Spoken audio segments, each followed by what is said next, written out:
In one of the grandest mansions in England, owned by the richest private citizen on the planet, there was a payphone. A coin-operated payphone, bolted to the wall, so that guests, visitors in the home of a billionaire, would pay for their own calls instead of running up his phone bill. That detail tells you almost everything about the man. But not the worst of it, because this same man who counted the coins in a payphone in his own home was one day handed a phone call that every grandparent on earth dreads. His 16-year-old grandson had been kidnapped, taken off a street in Rome, held by criminals, and the men holding him wanted money. A lot of money. Money that, to this man, was a rounding error. A fraction of what he was worth. And his first answer, his immediate, considered answer, was no. You think the richest man in the world would pay any price, empty any vault to save his own grandson's life? Wrong. He said no. And then he explained, calmly, with the cold logic of a balance sheet, exactly why. This is the story of Jean-Paul Getty, a man who built one of the great oil fortunes of the 20th century, who had more money than almost anyone who had ever lived, and who could not, in the end, spend it on the one thing that should have been the easiest decision of his life. It's a story about what happens when a person spends 60 years learning that money is the only thing in the world you can trust, and then the world asks them to prove it. He did not, by his own family's standard, start rich enough. He was born in 1892 in Minneapolis, and his father, George Getty, was a self-made oilman, a hard, disciplined, religious man who had clawed his own fortune out of the ground. So young Jean-Paul grew up around money. But here's the thing that shaped him, and you have to understand it to understand everything that comes later. His father didn't fully trust him with it. George Getty looked at his clever, restless, pleasure-seeking son and saw someone who might squander what he'd built. When the old man died, he left the bulk of his estate in a way that made clear the son had to prove himself, that the money was not simply his by love or by blood. He had to earn his father's trust, and he had to do it through the ledger. Through performance, through dollars. Sit with that, because it's the same wound we keep finding in this series, just wearing a new suit. A boy who learns early and deep that love is conditional, that you are measured, that the way you secure your place in the world is not by being loved. That's unreliable, that can be withheld, but by the number. The number is loyal. The number doesn't judge you and find you wanting.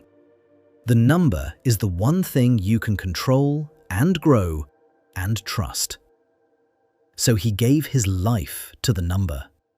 And he was brilliant at it. He moved into oil and he was relentless, patient, shrewd, willing to wait years for a bet to pay off. His masterstroke came in the middle of the century when he gambled enormous sums on oil concessions in the Middle East, in a barren stretch of desert nobody was sure would produce anything. It produced an ocean. The oil came up and the money came in, and by 1957, a magazine named Jean-Paul Getty the richest American alive. Eventually, the richest private citizen in the entire world. He had done it. He had built the number so high that no father, no rival, no force on earth could ever question his place again. And he was, by most accounts, profoundly unhappy. Here's where the legend of the miser comes in, and it's not just a funny story about a payphone. It's the whole man. The richest person on the planet was famously, almost unbelievably, cheap. Not careful, cheap, in a way that went past logic into something else.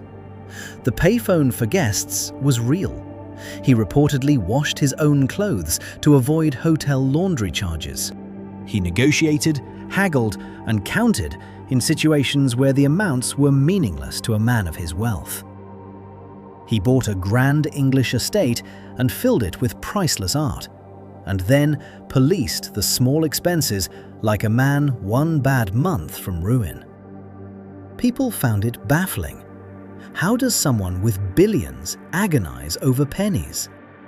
But it isn't baffling at all once you understand what the money actually was to him. It was never really a tool for buying things. We've seen this in every figure in this series. The money was never the point. For the oil baron before him, the ledger was order. For the cartel queen, fear was safety. For Getty, every dollar held was a dollar of proof. Proof that he was the man his father doubted he could be. To spend frivolously, to let a dollar go without a fight, was to chip away at the one thing standing between him and that old, unbearable feeling of not being trusted, not being enough. A man like that doesn't hoard money because he loves money. He hoards it because the pile is the only wall he's ever found that the fear can't climb over. And then, in 1973, the fear found a way over the wall anyway. It came in the form of a phone call. This is the hard part of the story, and I'm going to tell it carefully because at the center of it is a frightened teenager. In July of 1973, his 16-year-old grandson, who was living in Rome, was kidnapped off the street. The men who took him were serious, organized criminals, and they demanded an enormous ransom for his safe return, a sum in the millions. To almost anyone, the math here is not a math problem at all. It's a grandchild. You pay. Whatever it is, you pay. Getty refused, and his reasoning is one of the most chilling things you will ever hear a human being say out loud. Precisely because it is not the raving of a monster. It is the cold, airtight logic of a man who has spent his entire life turning everything, into a ledger entry. He said, in effect, I have 14 grandchildren. If I pay a ransom for one, then I have just announced to the world that my grandchildren are worth money, and then I will have 14 kidnapped grandchildren. Read that again. As a piece of pure, ruthless risk management, it is almost flawless. It treats a child's life as a line item, a precedent to be managed, an exposure to be hedged. And it was delivered by a man who genuinely seems to believe he was being the rational adult in a hysterical situation, the same way the oil baron before him believed he was bringing order, the same way they all believed it. The standoff dragged on for months. The boy stayed in captivity through the summer, the autumn, and the kidnappers, growing impatient with a family that would not pay, did something to prove they were serious. Something brutal, involving the boy himself, which they then mailed to a newspaper as a message. I won't dwell on it, but it was the kind of horror that finally forced movement. And here is the detail that, more than the payphone, more than the refusal, tells you who this man was all the way to the bottom. When Getty finally agreed to help with the ransom, he reportedly would only contribute the portion that was tax deductible, and the rest of the money, the part needed to actually free his own grandson, he provided to his son not as a gift but as a loan, at interest. He charged his own family interest on the money to free a kidnapped child. The boy was eventually released after about 5 months in captivity. He was 16 years old, and he had been through something no person, let alone a child, should ever survive. He never really recovered. In the years that followed, his life spiraled, and a stroke while he was still a young man left him severely disabled for the rest of his life. He lived on for decades that way. The ransom got him back. Nothing got him back whole. So here's what the payphone and the haggling and the refusal were really hiding. It was always that boy in Minneapolis, watching his father weigh him and find him wanting, measuring whether he could be trusted. Everything Getty built was an answer to that. The fortune was the proof. The miserliness was the proof maintained, dollar by dollar, a wall against ever feeling small and doubted again. And when the kidnapping came, it didn't present him with a choice between money and his grandson. In his mind, it presented him with a choice between his grandson and the wall, between a child and the entire psychological structure he'd spent 80 years building to feel safe. And the terrible truth of the man is that for months, the wall won. Control felt like safety. It always does in this series. But Getty is the sharpest, coldest version of the lesson, because he had more proof than anyone who ever lived that the wall doesn't actually work. He had the highest number on Earth, and he was a frightened, suspicious, profoundly lonely man who installed a payphone to keep his guests from costing him a few coins. The pile was as high as a pile can go, and the fear was still right there on top of it, looking down the whole time. You can become the richest man alive, and you still can't buy your way out of being the boy your father didn't trust. You can only build the wall higher and charge interest on the gate. He died in 1976, one of the wealthiest men in the history of the world. He left behind an oil empire, an art collection so vast it became one of the great museums on Earth. His name now carved over galleries, spoken with a kind of cultural reverence, attached to beauty and philanthropy and refinement.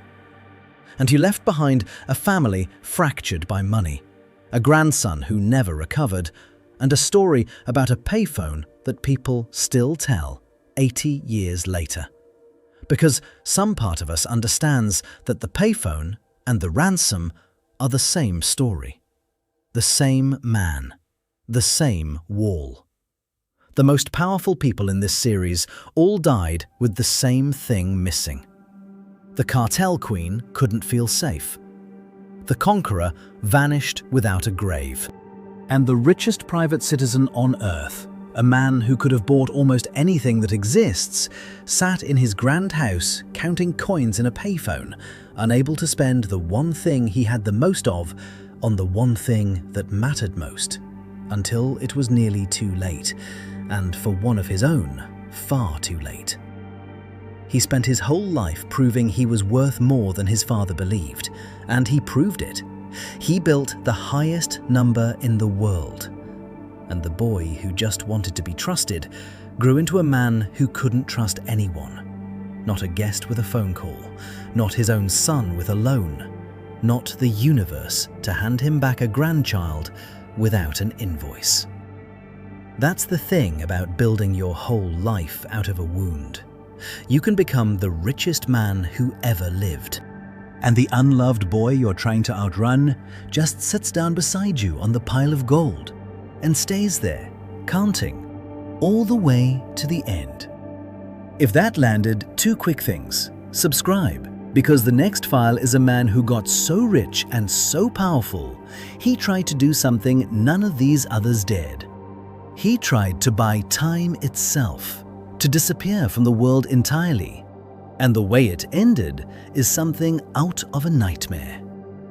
And tell me down in the comments, John Paul Getty, a cold monster who put a price on a child, a ruthless genius who understood risk better than anyone, or a frightened boy who never once, in 93 years, felt like he was enough?